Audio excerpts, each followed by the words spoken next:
Us here at Noob Towers love a racing game. In fact, our last upload was one of the classic cartoon races, but today's offering is slightly more simulation based. This was requested by one of our subscribers, so here we have it. Here's Noob's game review of Lotus Turbo Challenge on the Amiga. Released in 1990 under the Gremlin Graphics label, Magnetic Fields produced one of the memorable games from this time period. It went on to spawn 2 sequels, however, when this was released, the fans were wowed. The game was developed with full cooperation from the Lotus mechanics, and in the pre-game attract mode you get all sorts of data about the vehicle, how it will behave, fuel consumption, and other bits of information far too technical for me to understand.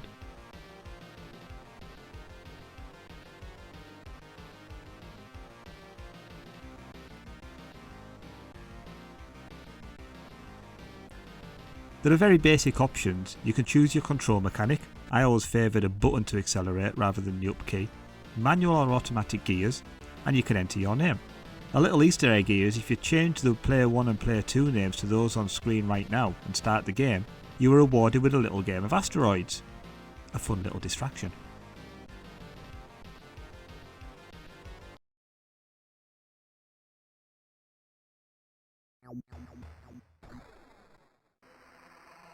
However, a fun little game of asteroids is not what we paid £19.99 for back in the day. So, after choosing your difficulty, you get the chance to pick your soundtrack. You've got one of 4 songs to pick and that plays continuously through your game. It would have been nice to choose a different track in between the tracks, if you see what I mean, but that option's not there, so we've got what we've got.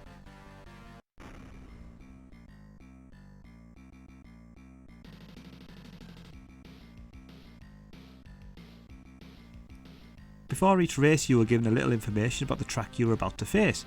Notice the parody names of racing drivers at the time. The bottom of the screen gives you a little information about what to watch out for, and then it's race time.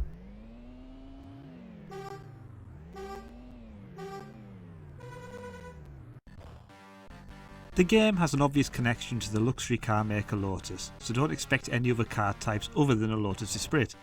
It's a basic race to the finish line around various courses, each with their own unique obstacles and environments to battle against. If you finish in the top 10, you move on to the next race, outside the top 10, and it's game over. As you will see from these images, I'm playing in the 1-player mode, because I've got no mates. But in 2-player mode you play a split screen. A nice inclusion would have been if the screen was full when playing in 1-player, but you can't have everything, I suppose. The cars get up to speed and you soon find yourself flying around the track at speeds well over 150 mph. And the graphics and cars look fantastic. You do get a real sense of speed as the trees and billboards whip by. You soon find yourself flying around corners and up hills at breakneck speed. Your opponents basically only seem to be there to get in your way, and they will do anything in their power to block your path.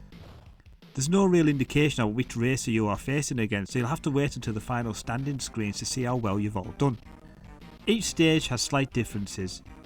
You race in different countries and they are all well represented, but I do take issue with England having a lot of closed lanes on the roads. I mean, that doesn't happen, does it? And does Spain really have a lot of rocks you have to avoid when driving? Answers on the postcard please. Anyway, these all add to the gameplay and give it a little extra spice to the proceedings.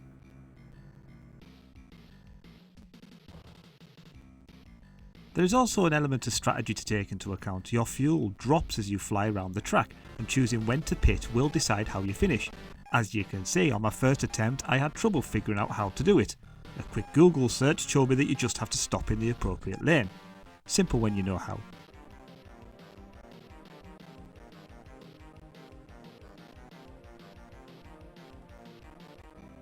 If you run out of fuel it's game over, so keep an eye on that gauge and get pitting. After each race you are given a breakdown of placings, and if you hit the top 10 you are moved on to the next race and carry on. The 3 skill levels and practice modes mean this game does have some longevity. The second and third instalments do take the game forward by quite a long way, however I did find myself enjoying this game. Amiga Action awarded this game 88% and you can see why. It is presented great with some great background music, the graphics fit the game well. If only we had a full screen mode. So, if you have a game you'd like me to take a look at, put a comment below. But for now, thanks for watching, don't forget to like and subscribe, and I'll see you next time on Noob Game Reviews.